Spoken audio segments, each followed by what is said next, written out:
ដល់រដូវបាទប្រមូលផលធ្វើស្រែចម្ការបាទកំភ្លេចបាទជាមួយនឹងម៉ាស៊ីនបោកស្រូវបាទយើងកំពុងរៀបចំម៉ាស៊ីនបោកស្រូវបាទផ្ញើទៅតាមបណ្ដាខេត្តហើយ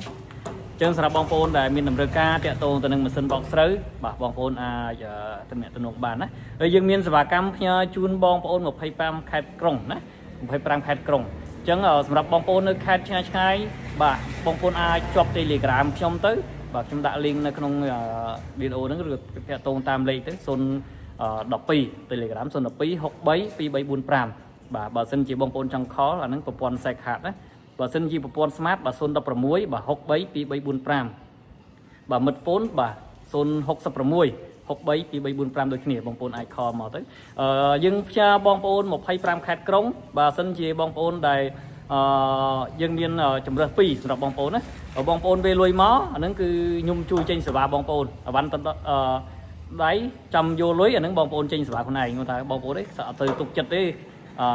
ខ្លាចទិញឲ្យអត់បានអវ៉ាន់អញ្ចឹងខ្ញុំផ្ញើអវ៉ាន់ទៅឲ្យបងប្អូនមុនប៉ុន្តែសម្រាប់ថ្លៃសេវាបាទ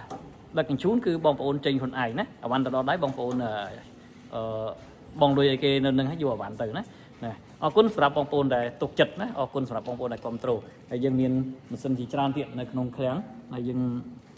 សម្រាប់បងប្អូនដែលមានតម្រូវការបងប្អូនអាចតាក់ទងមកណាហ្នឹងហើយសម្រាប់ម៉ាស៊ីនបោកស្រូវយើងស្តុកចាស់ហ្នឹងគឺជិតអស់ហើយនេះយើងមានប្រភេទម៉ាស៊ីនផ្សេងទៀតណាម៉ាស៊ីនលាយម៉ាស៊ីនអីផ្សេងច្រើននៅក្នុងឃ្លាំងអញ្ចឹងសម្រាប់បងប្អូនដែលចង់បានបាទអាចតំណែងមកបានណាតាក់ទងទិញផ្ទាល់មួយឃ្លាំងបាទដើម្បីការប្រឹក្សាផ្សេងបងប្អូនអាចខលមកមុនក៏បានដែរណាហ្នឹងអរគុណ